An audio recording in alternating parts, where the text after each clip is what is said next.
Hello, everybody, and thank you for joining me today. So, as it is the new year, I thought I would do my own take on New Year's resolutions. Everybody's always trying to make them. And so I decided to come up with a list of New Year's resolutions that you can actually keep. So, let me go ahead and start off with that. Let me pull up the first one here. New Year's resolutions you can actually keep. Number one, go to the doctor or the dentist. So, if you have not been to the doctor in a long time, go check in. There's an old phrase out there, check up or check out, and that is very true. Go see the doctor, even if it's just your annual physical. Go to the dentist, yeah, even if it's just your regular cleaning, and get some things done. And I realize that that can be challenging for people who haven't done that in a while. And so part of this is challenging you to do that. But this one simple thing of going to your medical professional and seeing them, if you haven't seen them in a while, is a small way and a single thing that you can do that can have a big impact, especially on your health. Now, for those of you who do go to the doctor regularly, I highly recommend that instead of just going to the doctor, follow up with that specialist they wanted you to talk to. If it's your dentist, get that work done that they want you to get done. So that way you're following through on that. And if you do all of those things, you go to the doctor regularly, you visit the dentist regularly, you follow up in your work, then pick one other thing. That one thing that maybe has been bothering you, whether it be an ingrown toenail or whatever it is, and talk to your doctor about it, especially if it's something critical like a breathing or a health issue. Go ahead and mention it and just see what they say, and start to go from there, and then follow up if they want you to do any testing. Because that one thing out of all the things on my list can make the biggest difference in your life. Because if you're going to the doctor and they catch something early enough, often they can treat it and take care of it and give you not just more years of your life, but also better years of your life. Next up on the list is do something for your romantic partner. Whether that be a girlfriend or whatever it is, do something unexpected. Pick up a chore that they usually do, that they usually do, and just do it for them. Buy them a nice gift, plan a weekend away or a date out with them, but do something special for them. And you'd be amazed at what that can do for a relationship. Just one simple thing of trying to do something nice for the person you're in a relationship with. Next up is clean or organize one area of your home.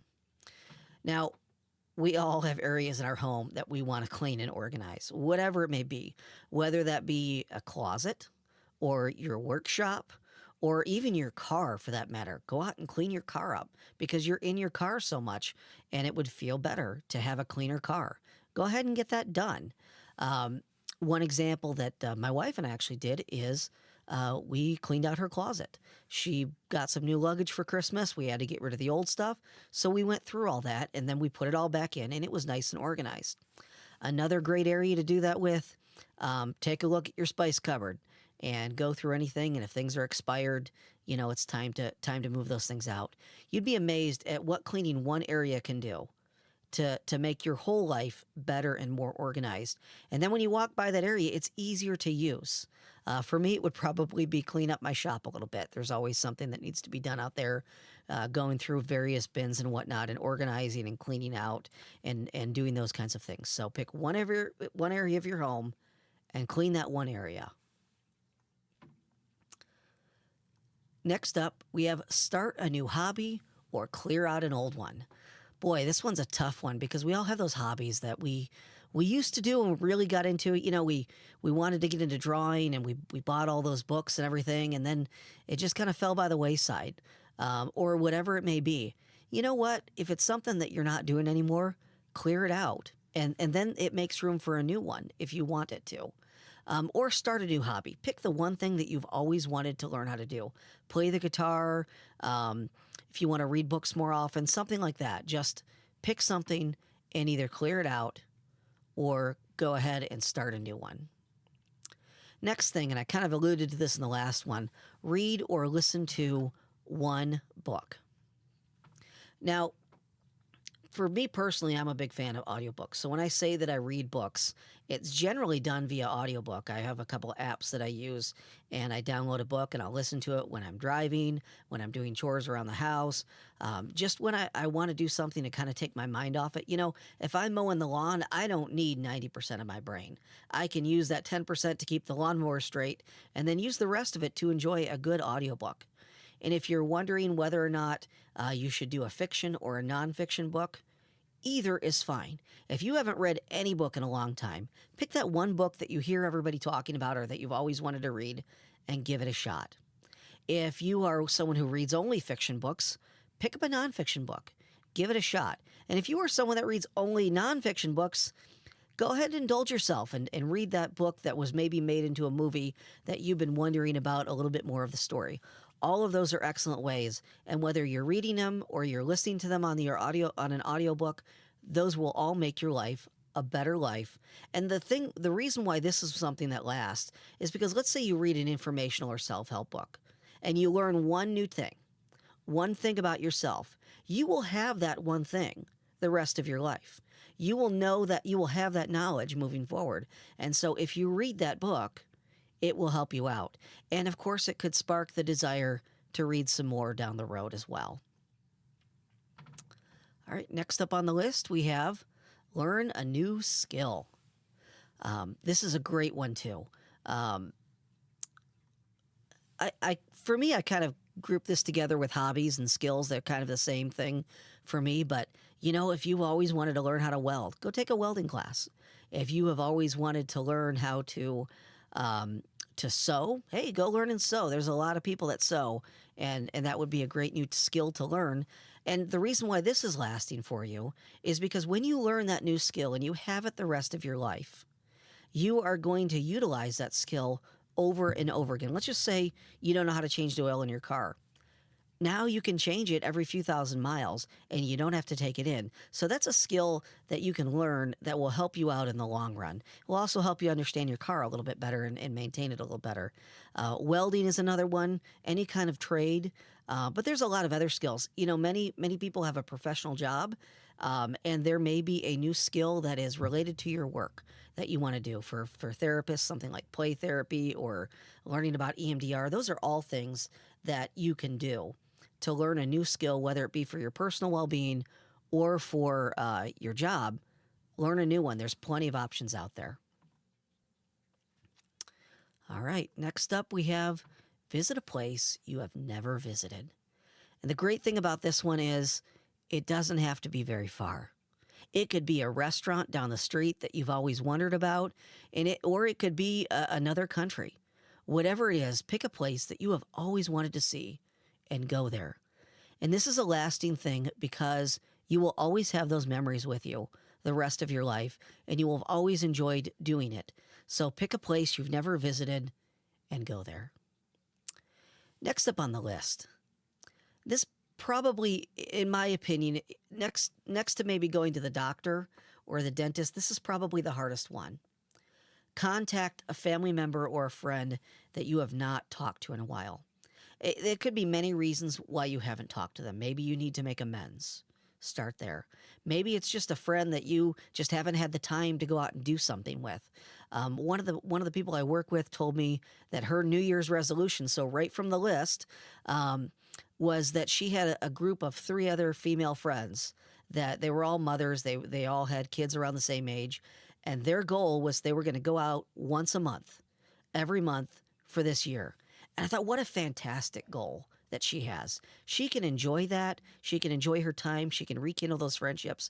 And we all know that our friends and our family are sources of great strength to us. So pick up the phone, send that message, whatever it may be, and contact that someone that you have not talked to in a long time. Or make a new friend. If there's someone that you've always been interested in talking to, start up a conversation with them and see where that goes. Invite them to go do something with you or take a friendship to the next level. Maybe you're just moderate acquaintances and then you want to invite them to do something more. Take that next step, make a new friend, reconnect with an old one. All of those are great things. Next on the list, we have attend a religious or spiritual event. So I wanted to make this very broad because everybody has different beliefs, but most of us, the vast majority of people, have some sort of religious or spiritual thing that they belong to, and I'm flexible with what that may be. If it is yoga or meditation, both of those are great things. If you already go to, say, church on a regular basis, sign up for that Bible study that you want to go with, or go on that retreat that you're interested in, or take that extra class at church that you've always wanted to try out. It's a great way to advance your spiritual well-being, which is part of your overall well-being. And again, another thing that when you do it, you can carry that with you the rest of your life. Very last thing on the list, let an old grudge go. We all have grudges. We all have things that just stick in our head. And you probably have come to the end of your rope on things that you can do with a certain situation. And now is the time to just let it go. Forget that that is even an issue and move on. And don't spend a lot of your time and energy worrying over something that has long since passed. So in all of these other ones, it's about getting something that you start. This one is really about letting someone go, letting something go, let that old grudge go. Now, I know what many of you are thinking. Okay, well, what if I want to do one of the big ones, right? What if I want to do the, lose 15 pounds, or start an exercise routine, or do something drastic with my life that is completely different? How do I do those? Because these are all great one-off things that we can do. I'm going to go ahead and put the list up there one more time.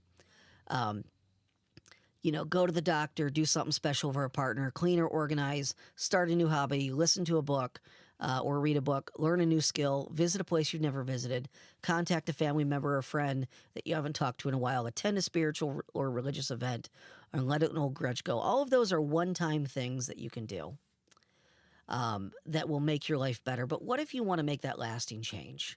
What if you are that person that wants to lose that 15 pounds? Well, the good news is I have some tips for you on that as well. So this next slide is harder but lasting changes. This would be what I would apply to things like exercise and diet. So let's pull these up. The first one, do it for at least 6 weeks. This is especially true with physical changes like diet and exercise. You are not going to feel the change of an exercise routine for several weeks because the change is gradual. But I promise you, if you stick with it for 6 weeks, you're going to look at the mirror and say, oh, now I see a difference. Or you're going to put on that pair of pants and you're going to go and tighten your belt up and you're going to realize, oh, wait a minute, I'm going one extra loop. Whatever it may be, pick that one thing, do it for 6 weeks straight before you make a decision. If you aren't seeing anything after 6 weeks, you could probably give it up, but try it. Try something new. If you're going to do something lasting like that, to make it a habit, you got to do it for 6 weeks. The next thing you want to do is, it's okay to start small. Especially for those diet and weight loss things, start by cutting out one snack or one indulgence that you always used to have. Cut your portion size in half. All of those things are very little changes that you can do. But if you do them for several weeks in a row, you will start to notice the change. The next thing up is to have an accountability partner. I have found this for a lot of things, especially exercise. Having someone that I am to meet with at the gym with every single day, whether it be a personal trainer or something like that, that just gives me an added layer of accountability. If you have a friend who's ready to do the same thing, meet with them and go work out with them or do what you're going to do with them. So really, maybe you can combine something from the last list with doing this one, but have an accountability partner. So next up on the list, include positive reinforcement. Just little things to make yourself, give you small rewards in the short term that will help you have lasting effects, whether that be, check marks or stickers or whatever. I mean, adults can do stickers too, so that's not a problem. But whatever it is, just keep doing it and give yourself a little positive reinforcement for doing it. Maybe it could be something as simple as giving yourself 15 minutes of screen time after you exercise. But whatever it is, just give it a shot. And then the final thing, and this is probably one of the hardest things, it is let go of attachment to outcome. So what is attachment to outcome? Attachment to outcome is when we do something for a specific purpose, and then we attach our success to that outcome. And you may be thinking, oh, wait a minute, if I'm going to work out, I want an outcome. And that's true. But adjusting what your outcome is will help you be successful. For example, if your goal is to lose 15 pounds, what happens if you only lose 10? You haven't met your goal. And that doesn't make you feel good because you came up a few pounds short.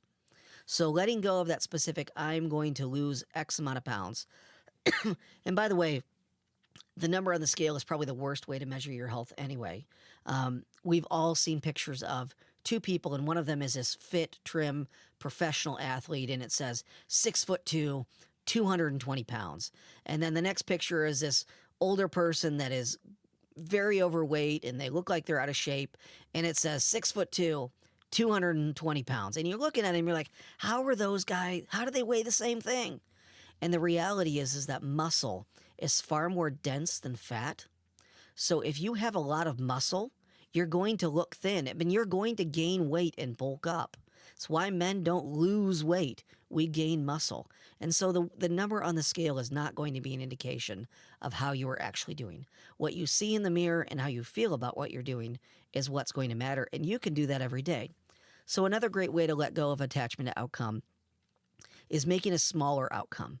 So for example, instead of I'm trying to lose weight, work out to feel good about working out. If you work out one day and you feel good about it, let that be your reward. You've done your job. You worked out. That entire day, you're going to feel the tenseness in your muscles.